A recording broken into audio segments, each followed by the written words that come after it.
This episode of the Gold Blooded Podcast is brought to you by mybookie.ag, mybookie.ag. Use promo code GOLDBLOOD, one word, to match up to 100% of your initial deposit. 3rd and 3. We'll see a pickup sometime on the right side, possibly. Montana looking, throwing in the end zone.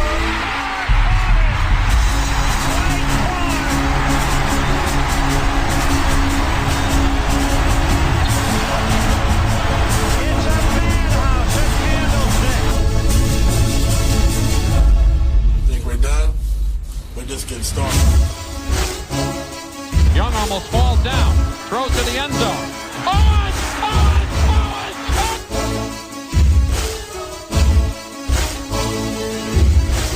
It will change, and I'm not trying to tell you something. It's going to change. It's not like that. Okay, but I want you to understand where I'm coming from. It will change.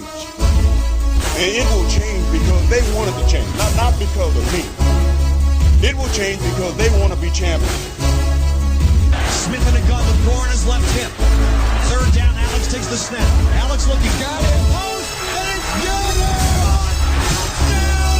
Touchdown, 40! Vernon Davis with the play of his life!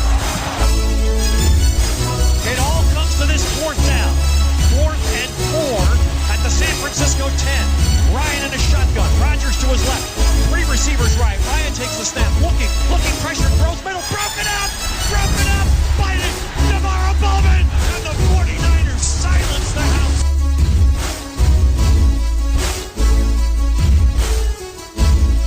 Fuck you, coming out hot, cunts.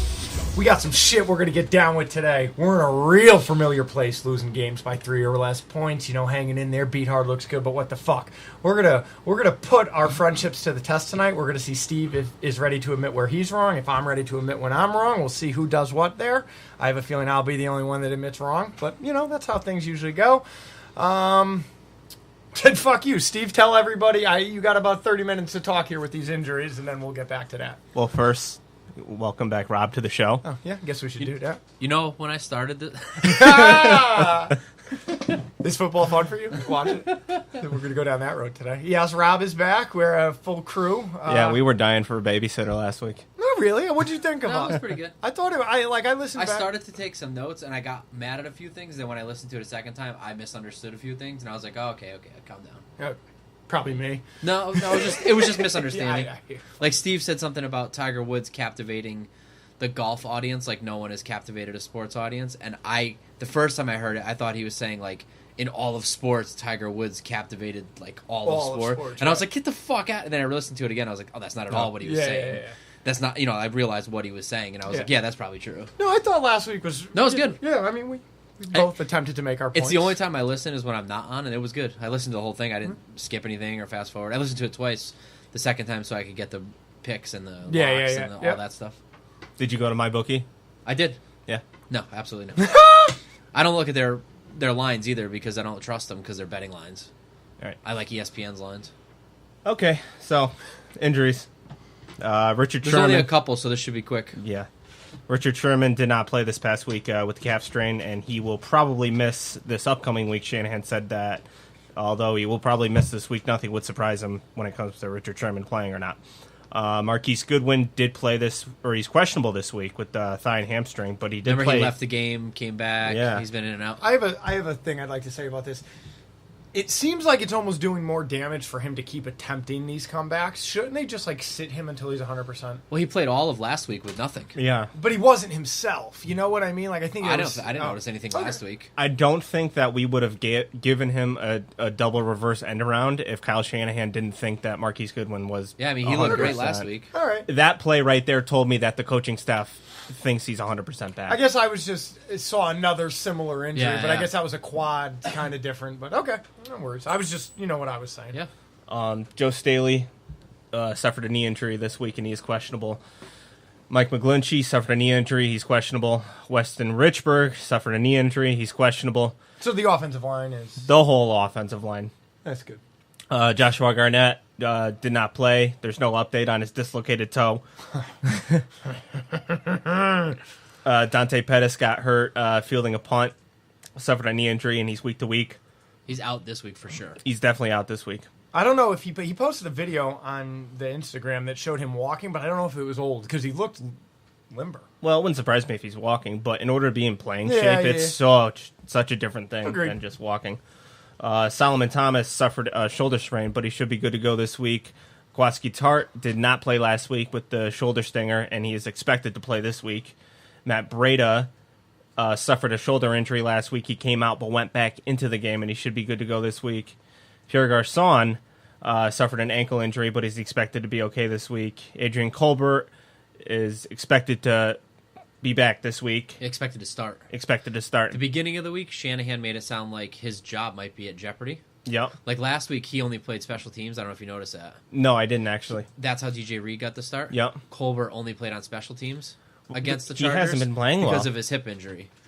But now he's back, and at the beginning of the week, it sounded like Reed might have taken his job, and then today it sounded like Colbert's going to start. Yeah. It's kind of he's been those wishy-washy. first 2 or 3 games. That wasn't the Colbert I saw last year. So and Reed looked pretty good. So.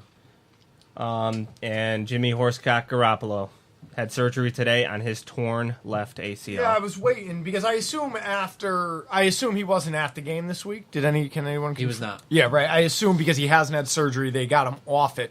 I would expect to see him probably not this week, but next week at the game. I would just guess on the sidelines. They say probably 2 weeks he's not going to be around the team. Okay, so just to heal and let it relax. Right. Yeah. Okay. He's been in meetings all along. Right, okay. But not at the game. Okay. Yeah, it seems about par for course. And that just about does it. Okay. On to the game. Scroll down a little bit, but Well, we'll start with congratulations to Steve.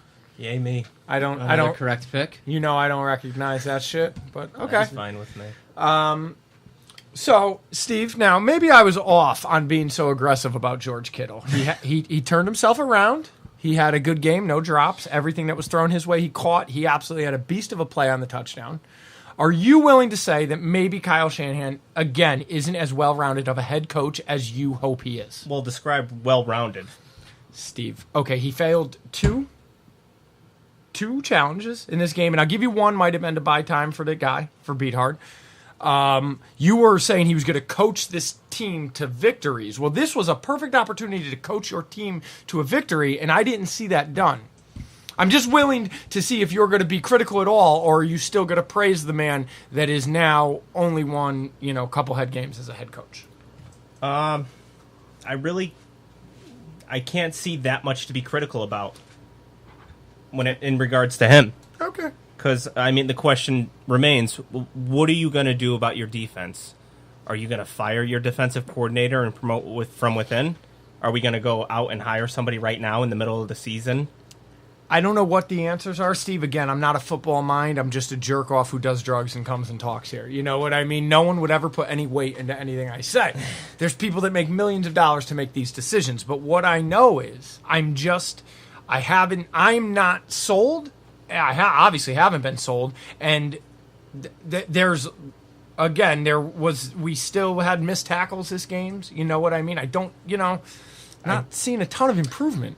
As a third party to this, I think that it's totally perspective on how you look at it. And if you want to look at it glass half empty and say that the head coach didn't coach this team to victory, that's easy to do. Or you could look at it half full and say that this coach coached a team with a backup quarterback that's a second-year player with... we just spent 44 hours talking about our injuries. Mm-hmm. And almost won a game against a team that they were supposed to lose by 10 points to. Think about how... it's all perspective. And to me, if Garrett Selleck catches that ball in the end zone, we're not even having a discussion. Think about how we all felt last week after Garoppolo went down, coming to the realization that we're probably not going too far this year without him. Yeah.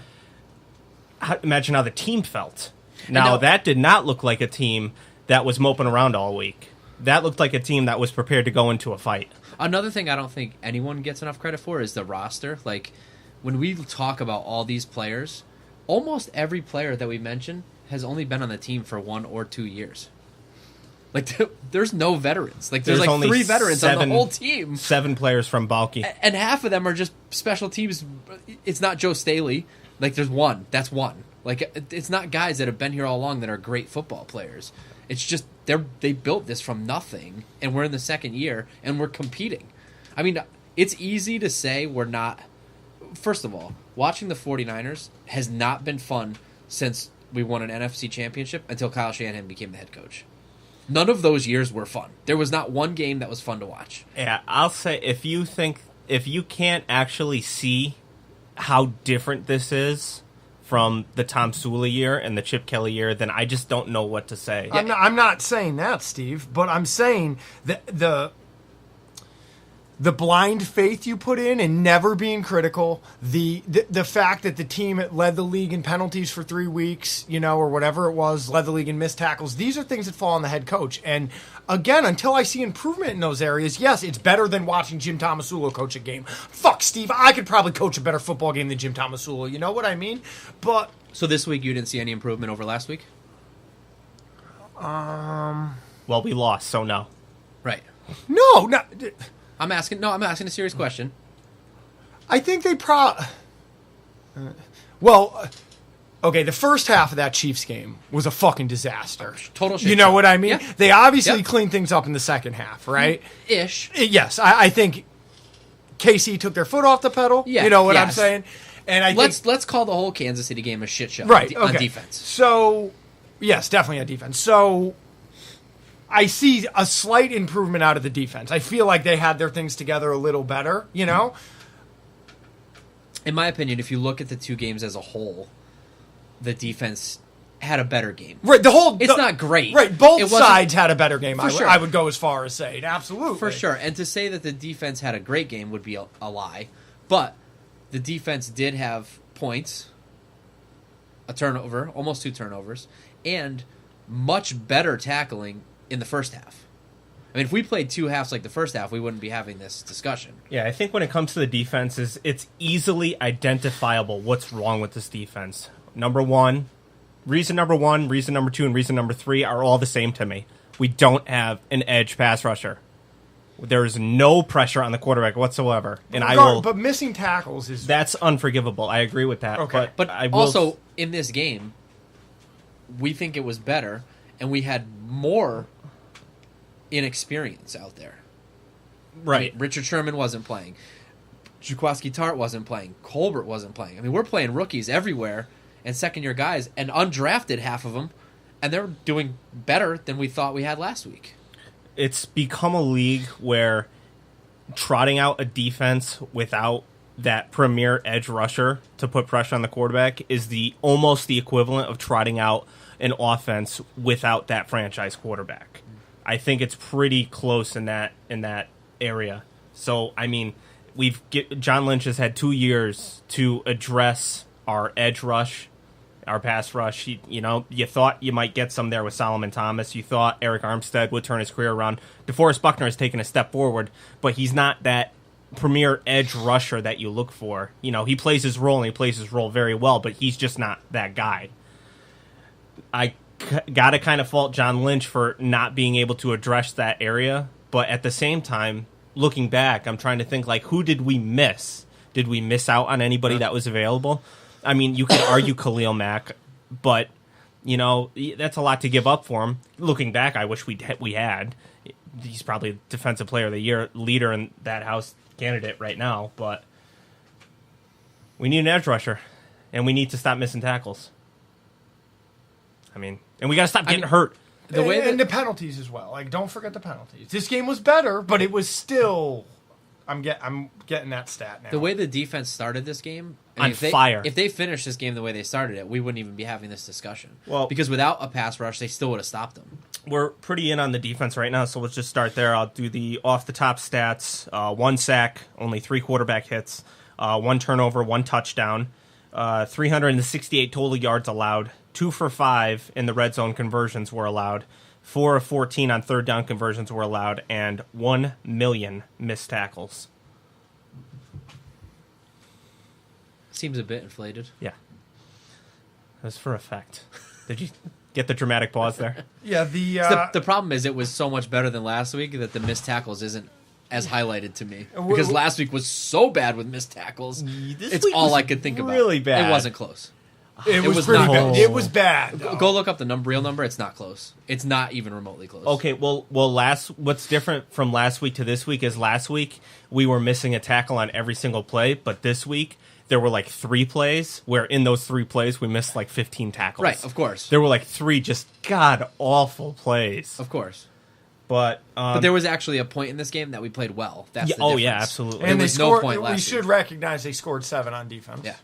Yeah, Anton Exum, that first series of the game, he puts himself in good position to make a tackle on Keenan Allen, but Phillip Rivers just literally throws the ball directly to him. It was not a break on the ball. He didn't make a play on the ball. It was thrown directly Not to true. him. If you listen to him after the game, he said the coach saw that coming and made the call that had him looking for the ball there.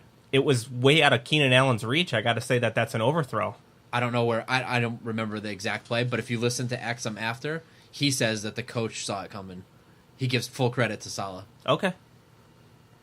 I mean, that could just be humble, Now, even his biggest critic in Joe probably saw Reuben Foster playing out of his mind for the first 3 series of this game. He was in on every single play, Yeah. every single All tackle, over the every field. single quarterback rush. How many plays did he miss? Any ideas? He didn't miss He any. wasn't in the blue tent at all? Yeah, we didn't Oh, see I'm any. just There was no, assuming. no That's good. drama. Good Yeah. on him. Kinda weird. You think maybe somebody had to talk with him? Because... Dropping Solomon Thomas into coverage against Gates, I will never understand this tactic by any defensive coordinator, but I see it constantly. I would love to hear one of them explain that to me. Solomon Thomas has no business being past the first down marker. Agree. Antoine Exum again. After he had the pick 6 earlier in the game, he came back later in the game with a nice pass defense in the end zone, and it was a huge improvement from his performance last week, because last week he got looked off by Pat Mahomes on pretty much every single play. Yep, agree. And after Anton Exum makes the nice pass defense in the end zone, Rivers finds Gates all alone for a touchdown on a horribly blown assignment by Akello Witherspoon. Just left his man. Blown assignment. Anything to say on Akello, Joe? I didn't pay much attention to him, to be honest with you. He's trending in the wrong direction, for sure. Yeah. I mean, the good news is that Mabin replaced him and looked decent. Right. That's the good news on it. The good news on Akello is that Mabin looks good. It's really hard to find missed tackle stats. It's not an easy... it's a stat that you got to pay for. Oh, is it? Yeah. I can't find it anywhere. Okay. Yeah, it's Yeah, definitely, well, somebody's got to watch it. And I know, count them. count them, Otherwise, yeah. there's not really. yeah, definitely a stat you got to pay for. Austin Eckler split out wide, leaving him all alone on an island with Fred Warner with no safety help. And that's an obvious mismatch. I mean, if Fred Warner's an athletic linebacker, athletic dude, but trying to guard a third down back in Eckler, it's not going to happen. Ends up going for a touchdown by a great throw by Rivers. I mean, given the mismatch, Warner covered him just about as well as you could have, I thought. Yeah. Rob, did this game push you to training for kicking anymore after seeing San Diego's kick? I'm telling you. Tell me I Jesus. couldn't make a fucking Dude, roster. extra points! Tell me I couldn't make a missed two fucking extra roster. points! I'm telling you I can make a roster. I could make an extra point. I just don't have the time. Yeah, That's what it comes down to. Jimmy Ward just gets completely mossed by Tyrell Williams on a ridiculous catch. Yeah, that might be catch of the year. I don't know if we can blame Ward on that one. Yeah. At least catch of the year, at least against us. Yeah, for sure. We haven't seen but that that's yet. going to be a top 10 Yeah. NFL catch. Melvin Gordon breaks 5 straight tackles that went for a 14-yard run up the middle. This wasn't around the edge. This wasn't over by the sideline. Up the middle. 5 missed tackles. Went for 14 yards when it should have been a 1 yard. At a critical moment. At a critical moment. Witherspoon again gets caught playing way too far off in his zone coverage, and he basically gives a receiving touchdown to Melvin Gordon. Small bright spot from this day is the only time we got home to Rivers all day was Sheldon Day splits in between the guard and the tackle for a sack, and it was cleaned up by Armstead.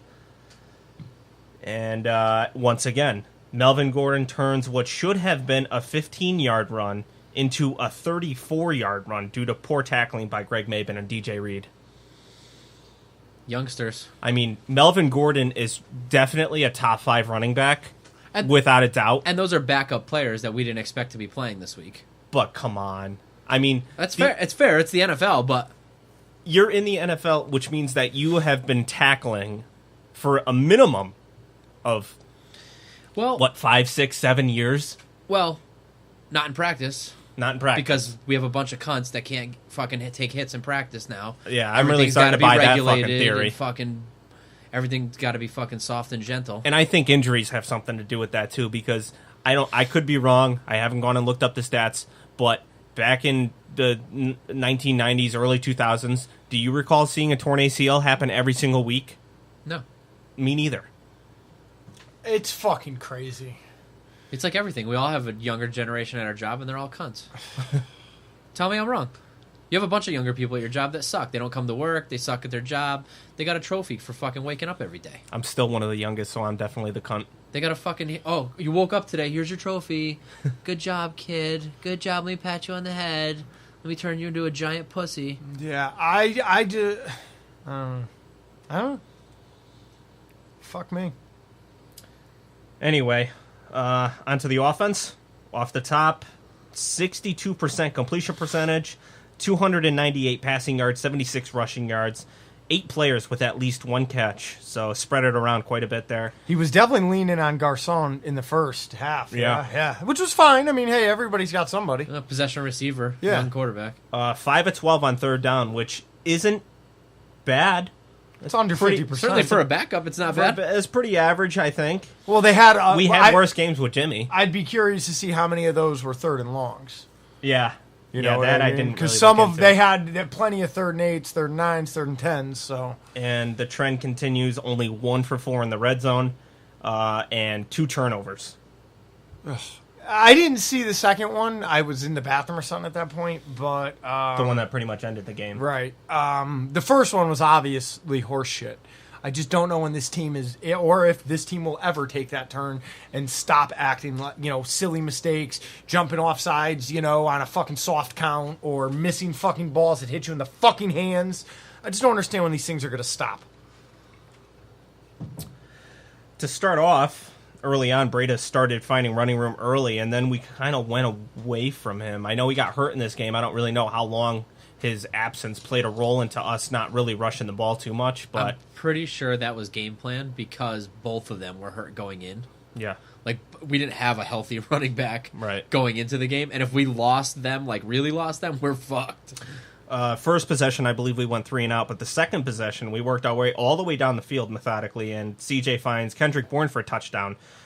This play was simple but extremely effective on the play call. It was a play action play that caused the linebackers for Los Angeles to come up just enough for CJ to throw the ball over their heads without it getting batted down or intercepted. And had he not hit Bourne for the touchdown, who actually beat one of the best corners in the league in Casey Hayward one-on-one, Juice was also standing in the end zone all by himself. So that was a touchdown either one way or the other. Bourne's having a quiet little good campaign this year. He's got 2 touchdowns to his name. Yeah. And those should have had a third. Wasn't one called back too? I believe maybe not. Yeah, my memory's failing me Okay, here. It's no definitely problem. possible. Yeah, no worries. He definitely seems to be a guy that we're looking for in the red zone. Well, I mean, I think he gets himself open. for He whatever does. that's worth. He does. Well, like I said, he beat one of the best corners in the game on that touchdown. Early on, I noticed CJ, he's showing much more poise in the pocket than he did last year, and he looks a lot more comfortable in the system than he did last year. But his death nail is still going to be not being able to throw the ball over the defensive line. Every single game, it's like 3 or 4 balls batted down. Those are just chalked up as incompletions. Yep. We do have to comment again. I mean, we knew it last year. We were on this early, but just a testament to the true grit and just toughness of Mr. CJ Beathard. This fucking guy gets his fucking head kicked in play after play, and then just keeps throwing dimes. At some point, you have to put it on him, though. I agree. Enough already. Yeah. Get on the fucking Get the ground fuck out of the and way. Get rid Yeah. of the fucking ball. Like, you could almost... Like, yeah. You're playing behind the same offensive line in the beginning of the game. The end of the game, no. But as Jimmy, and Jimmy's not taking those hits, get rid of the fucking ball already. Do something different to not take that hit. And I think what he doesn't get enough credit for is he can make the throws. Oh, Yes. yeah. I mean, he's hitting spots. He's a good quarterback. He can yeah. throw the fucking football. He's just like... It's almost like he's too tough. Yeah, he's got to, mature a little bit. Yeah. Like, he wants that contact, but it's like, dude, no. It's almost like he's too hungry. Let me ask you a question, Joe. Do you enjoy watching football?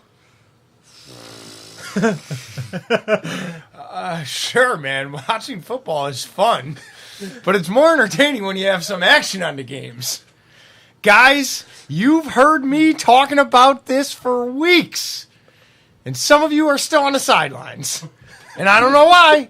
Whether you're an expert or a rookie, like me, you should be betting at my bookie. If you're the kind of guy that likes to bet a little and win a lot, like winning numbers on roulette, Or putting like $50 on Tiger Woods with plus $1,100 odds, yeah. you can create a big parlay. You can pick 3 teams to win, and if you hit all 3, you'll turn 100 into 600. As long as you have that 100 in 3 days before the game. Can you bet on just football? Not at all. Not even close. You can bet on cricket, Poppy. All major sports. That's right. Can you parlay multiple sports? Like, can you pick? Yes, you can. The Red Sox, the 49ers. Absolutely. And Conor McGregor. This weekend, Conor McGregor steps into the octagon Saturday for his first UFC fight in 2 years. You can bet on things like whether he'll win straight up or whether Khabib will deliver a first-round KO. You think you could gamble on if he's high on cocaine? You'd have to contact my bookie about that. First of all, the odds on Khabib knocking him out in the first round Have to be insane. it's got to be through the roof. I got to check that. Because that's pretty much Conor's only chances to knock him out. Yeah, okay. So I recommend these guys being my bookie, because I really trust them. This is the one bet I know you'll be happy with all season. My bookie has been in business for years. They've got great online reviews, and their mobile site is easy to use. If you're on the sidelines, now is the time to get in the game. Just like CJ Beathard. He was on the sidelines. Now he's in the DJ Reed. Nick Mullins was ready to be Ready in the to game. go. When he started taking snaps, I was like, here we go. Time to light the league on fire. Fuck life. My bookie will still match your first deposit dollar for dollar, but you got to join now. Right now. Right. Go right now. Pause this podcast. Go to the internet, mybookie.ag, and sign up right now. Log on to MyBookie right now and double your money. Use promo code GOLDBLOOD, or if it's after 7 p.m. Eastern Time, GOLDBLOOD25 to get that extra $25. You'll get your first deposit matched 100%. This offer may end any moment, so if I were you, I'd go right now. I would pause and go right now. Yeah, my bookie may implode by later tonight, Yeah. but Promo code GOLDBLOOD, or after 7 p.m. Eastern Time, promo code GOLDBLOOD25. You play. you win. You get paid. All right. All right, welcome back, everyone, from going and signing up to mybookie.ag. Well, glad to have you back. We left before we got to that, talking about CJ's toughness, and I love the courage. I love to see him stand in there and take those shots, but I really don't feel like seeing Nick Mullins quarterback for this team. I think you got it wrong. I think Nick Mullins is about to step in and lead us to victory. I'd rather not see that, especially now that CJ's showing me that he's gotten better since last year. Let me ask you this, Joe. Yes, Bob. So we've seen Jimmy Garoppolo under Kyle Shanahan. Yes. We've seen C.J. Beathard Correct. under Kyle Shanahan. Correct. What if Nick Mullins does have to come in and leads this team down the field the way that the other two have? Does that change anything about Kyle Shanahan? No, because I already know that about Kyle Shanahan. He's a Okay. very sound offensive Okay, mind. that's I right. enjoy what he can. You like Kyle Shanahan, the offensive coordinator. I think he's a great offensive Yeah, yeah. coordinator. I think he could do great. And I just think he hasn't had, again, I said this the other day. You have Shanahan, Garoppolo, or Beathard, whoever you want to say, Lynch, and the defensive coordinator. These are 4 men doing their jobs, these particular jobs, for the first time in their lives. Not Kyle Shanahan's never been a head coach. Lynch has never been a general manager. I think that, and I said this, I think for Kyle Shanahan, Jimmy Garoppolo's injury is a good thing. I think it buys him more time to figure it out, because now everybody else is going to be less critical. Oh, That's his fair. quarterback was injured. Because I think he has to figure out how to be a complete head coach. I know Steve thinks he's the best thing that's ever been created as far as head coaches go. He's better than Bill Walsh, the whole thing. But I'm not entirely sold. Do you think that Sean McVay, I don't know who that is. for the Los Angeles Rams head coach, Okay. puts his hands in Wade Phillips' defense? I don't fucking know. I highly doubt that. I don't think that's a remotely fair comparison. Wade Phillips and Robert Saleh are very, very different. Agreed. That's like saying, do you micromanage a guy that's been doing his job for 40 years, or do you micromanage a guy that just started doing his job? Agreed. I know Wade Phillips and Robert Saleh are very different, but I am a believer in delegation and sticking to what you know best. 100%. And to me, maybe the problem is, if you're going to have a first-year head coach that's also calling offensive plays, maybe you should have hired a respected guy with experience to run the defense, like Wade Phillips. I remember when we hired Saleh, we were all like, who the hell is this guy? Yeah. And then we're looking around the league, we're like, well, who else is available? And then in his first year, Robert Saleh actually had a pretty decent year. Yeah. Which is why he's even back. And hindsight is always 20/20. If he were to have the bad year last year, we would have fired him and we would have got somebody else. Yeah. But he had a good year last year, and he still has the potential. They're all still young. But for instance, had we had a Vic Fangio on defense, totally different story. It changes everything. That's all I'm saying is I don't think it's fair to compare Wade Phillips. No, I wasn't comparing them to. I was more so comparing Shanahan to McVay. You do your job, and I hold you responsible for it. If you wanted to be critical about Kyle Shanahan in this game, this is where I would listen to you, but probably still disagree. The offensive possession before the half, where there were 47 seconds. Anyone that thinks we should have done something different is a cunt. Anyone that thinks we should have done something different than try to score points is a fucking cunt. Get off my team and get off my fucking fan base. That's what I was have getting time to. And we have timeouts. We're trying to fucking win a football game. We're not trying to take a fucking knee. And we're kicking off at halftime, no less. What would they want? They thought we should have run the fucking clock. We went 3 and out and only took 17 seconds off the clock, and they were able to score before the half on the big punt return. Yeah, fuck you.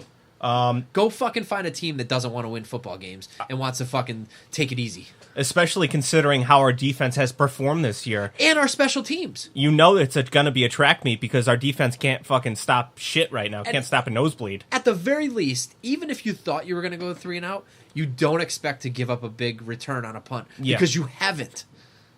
Our punt coverage has been phenomenal. Yeah. And the one time was bad timing. Yep. Yeah, get the fuck out of here. If you think that was bad play calling, take a fucking hike. As we get to the worst play in the game, Selleck lets one clank off his hands in the red zone, which turns into an interception with an 86-yard return.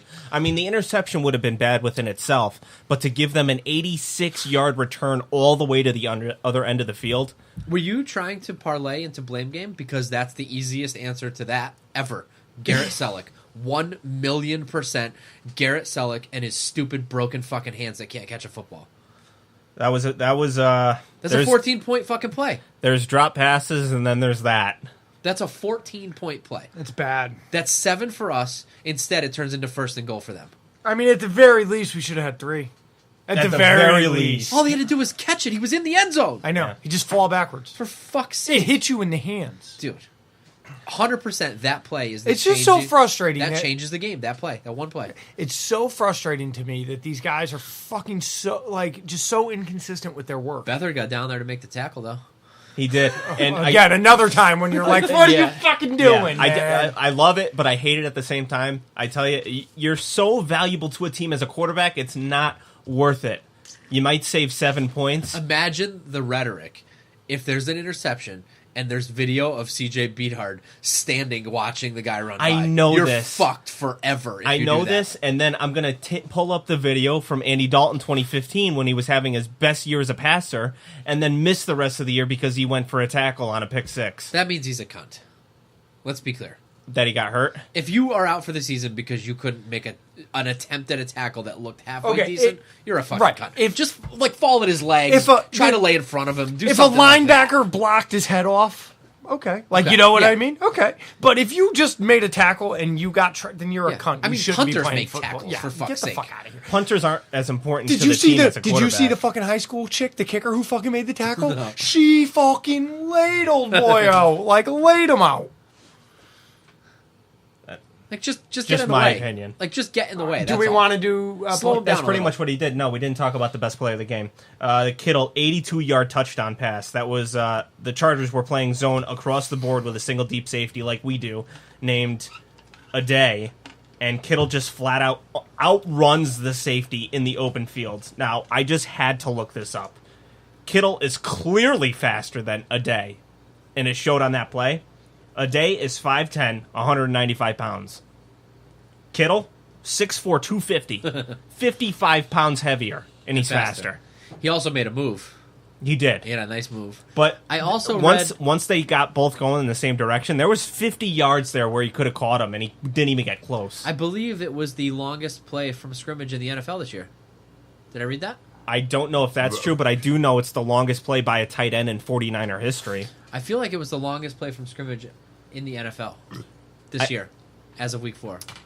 After I made my statement last week about Kittle and all the GMs that would trade their tight end for him, I started thinking, who would I trade George Kittle for right now if I was John Lynch at 0. tight end straight up? 1, Travis Kelce. Okay, fair. That's it. And that's not a fair comparison. Well, it's a fair comparison because that's what we're trying to do is build a franchise. But if you were to look at just right now, he's top 5. I think so, yeah. And he has the potential to be the best in the game at some point. You don't see this from a second-year tight end. Nope. And I mean, it's not like it came out of nowhere. I said last year that George Kittle has the ability to become an elite tight end in this league, so I'm not shocked. Yeah, I mean, who's the best tight end in the league? Probably Kelce. And then you could probably still say Gronk, but he's got 2 years left? Max. If that. Yeah. I mean, agree more. you got the dude in Philly, Zach Ertz. Yes, that is the longest. And again, 82 yards? Yeah. 82 yards. Aaron Rodgers, there's 3 at, oh my God, there's like 5 at 75, rather. So, yeah, that's all. So that is the longest play from scrimmage this year? Longest pass from scrimmage. Okay. Yeah. This was, moving on, this was another game that shows us that the quarterback sneak is an automatic 1 yard. I didn't see it for 6 years, so now every time I do see it, I got to make up for lost time. I'm going to bring it up every single week. Just the 1 yard to go, it's guaranteed. Oh, right. And to end the game... It should be. Anyway. The last play of the game, pretty much, the Chargers send an overload blitz at our right tackle, which forced the interception to ice the game. Now, I watched this play from all the angles, and I don't know how they coached this play. They don't. You didn't listen to Shanahan? No, I didn't. I didn't hear it. They made a mistake. They made a mistake? Yeah, the safety was wrong. What's his name? The rookie safety? No, I'm talking about the beat hard second interception. Yeah, so am I. Okay. Both safeties blitzed. Yep. The good one, what's his name? The rookie? Derwin James. Derwin James was not supposed to blitz on that play. And he did. Total bust. But because of it, they didn't read it right because they've never done that ever. So Beathard sees the other safety blitzing and doesn't even look to the side that he's playing because they've never done it before because he's not supposed to do it. It's a total mistake, and it totally pays off for them. That makes more sense, you telling me that now, because when I was watching it, I see Alfred Morris running out on his check down route, and I'm like, what the fuck? Like, Alfred Morris could have chipped him right there and bought CJ that extra second that he needed. But at the same time, that blitz left Alfred Morris uncovered, so it was like you're damned if you do, you're damned if you don't. Yeah. And he was trying to go to Morris on that play. Yeah, the way Shanahan and Beathard both said it was a total bust on their part and a perfectly timed bust. Makes a lot more sense now. Yeah. That's all I got for the offense. You don't watch Shanahan's pressers every week? If I get around to him, I do. I fuck that app. I fucking hate that app. I 100% learn something every time he has a presser. Something about something somewhere. I've been watching pressers since we started doing podcasts. Horrible. And most of them are just fucking worthless. They're not giving you anything. And Shanahan is so comfortable and calm and just giving you like enough that you can learn something, but he's not giving away anything. It's so refreshing to have someone that talks and knows what the fuck they're talking about. Yeah. And learn, like, okay, now I see what happened there. It's really fucking cool. He's educating the media in San Francisco. And this week he was so comfortable that he almost dropped an F-bomb. He caught himself, though. He almost dropped a fucking F-bomb right in his press conference. All right, so we do blame game? Yeah. That's done. Garrett Selleck. If you say there's no other person to blame, 14-point play. That was going to be mine coming into tonight. Easy. And on that same, I believe it was the next drive, or the same drive that he had the interception, or the next drive, he had a holding play that called back an 8-yard, or a bad holding call that called back a Matt Breida 8-yard run. I have another question. I said this in text, but what happened to Trent Taylor? His role has just shrank. He was supposed to be the dude. His role has shrunk. I don't know. I mean, George Kittle. It seems like Trent Taylor's role has shrunk, and George Kittle is just eating all of it. I don't know. Blame game. Yeah, I mean, I guess. Fuck it, right? That drive was like that forever long. I know it had the all the makings. Two big rougher the penalty passers for 30 yards. It just had all the makings of a spine crushing drive. Yeah, it took forever. Yep. It ran the clock forever. What would have been the score of the game had we scored there? That's what I'm Do trying you to remember? Look up. That was in what this? Oh, it was in the second quarter, right? No, that was third quarter, I believe. Well, when that went down. I'm trying to get to the drive chart.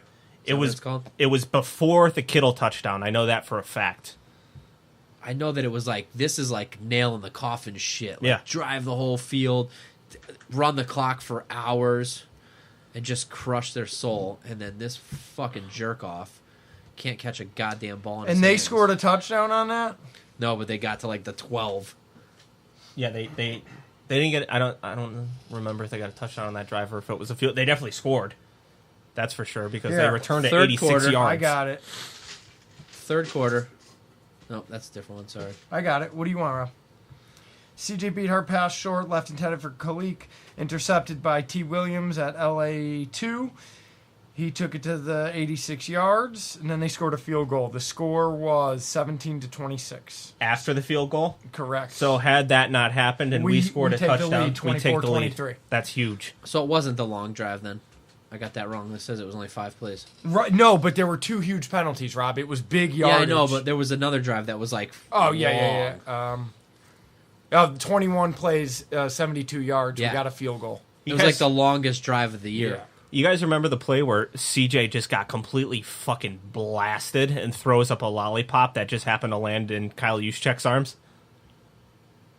No? No. Say again?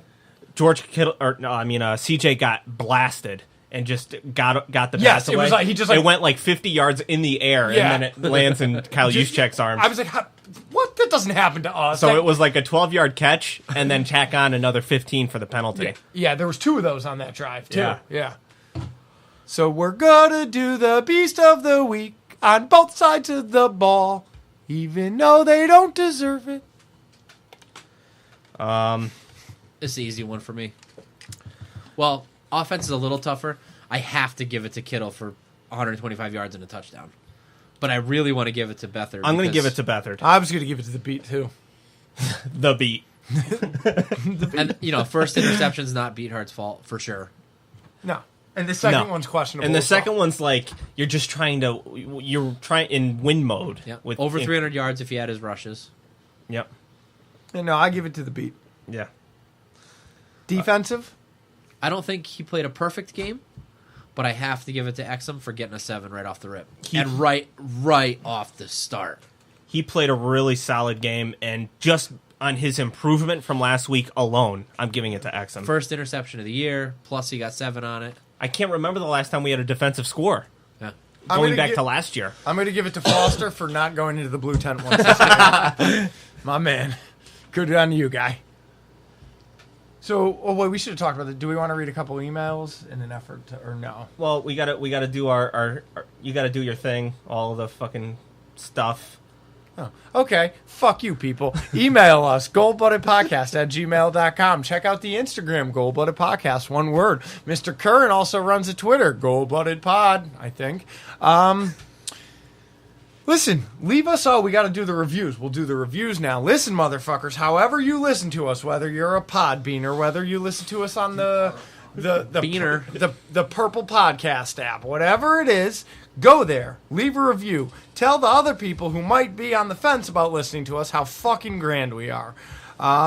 And on top of that, while you're telling other people how grand we are, why don't you prove it to us how great you think we are by going over to the Patreon and making a donation? Steve, tell the people where to do that. Patreon.com/Goldblooded Podcast. You can subscribe to us, and you could donate as little as $1 a month, as much as $1 billion a month for all of the hard work we do here. Hard. There's a lot of hardness here. A lot of beats and a lot of hards. So we got a couple new reviews, and I'm going to rattle those off before we wrap this episode up. Are they 5 stars? They are both 5 stars. I'll take a 5-star or 1-star. That's funny. This is the author's The Trainee. I don't know. The title is 100. Great podcast to listen to if you're a 49er fan. All right, Trainee, you sound like one of us in this room with another app, but I don't know. That's odd. All right. This one is definitely not us. It's the Bass Man 311. Niner fans rejoice. I think it's Bass Man. Like the instrument. I'm going with Bass. I think he's a fisher. I think... Yeah. Or a fish, That's yeah. what I'm saying. I think he's a fisher. Okay. Or a fish. Oh, or an actual fish, yeah. Bass Man or Bass Man? Are you a fisherman or are you a bass player? Or do you just love the beats? All right. I love this podcast. If you are in the mood to hear a group of East Coast, foul-mouthed, 49er-loving cocksmen, then look no further. This is the pod for you. I look forward to this show every week. Great insight on injuries, offense, and defense, with a humorous twist that will make you feel like you're breaking balls with your friends back home. So hit the rig and press play. You won't be disappointed. Well, Bass Man, we appreciate the kind words. Hear that? Great insight into the injuries. Yo, Steve, that is a testament to what you do here at, I just shed a the tear. GBP. That someone has recognized you and your skills 100%. Even though I really just read everything that Rob writes. Hey, listen, no one has to know that. All right, is there anything else underneath this that I need to see? Nope. Cut it. Okay. Oh, wait. Before I go, I got some special teams notes. The kickback before the half that set them up to score. There was a blatantly missed block in the back call that should have been called. Raheem Mostert has got to be one of the best special teamers in the league because if Raheem Mostert doesn't make the tackle, nobody does. And we didn't talk about the DJ Reed fumble on kickoff that almost ended up being a turnover, but it was overturned. And that's it. Shit happens. How do you... Nothing to address about Kyle's 2 failed challenges? Yeah. He's not having a good year. He's like 1 in 4. Yeah, not a good challenge here. The fumble recovery, the referee said the first guy to touch the ball was out of bounds, and on the replay, the first guy to touch the ball was not out of bounds. You're talking about ours. Yeah. Okay, I was talking about the fumble that we had on our own kickoff. But on the one that Exum knocked out, that Kyle challenged. Yeah. Yeah. The referee said the first 49er to touch the ball was out of bounds. And That's not correct. No. But maybe he was wrong in saying that that's what decided the play. Because the guy that did get possession was out of bounds. But the first one that touched it was not out of bounds. That's why I think that's why he challenged that one. That was like, 2 feet away from going into the end zone. It would have been a touchback. Ugh. All right. Everyone can suck our assholes. We'll talk to you next episode.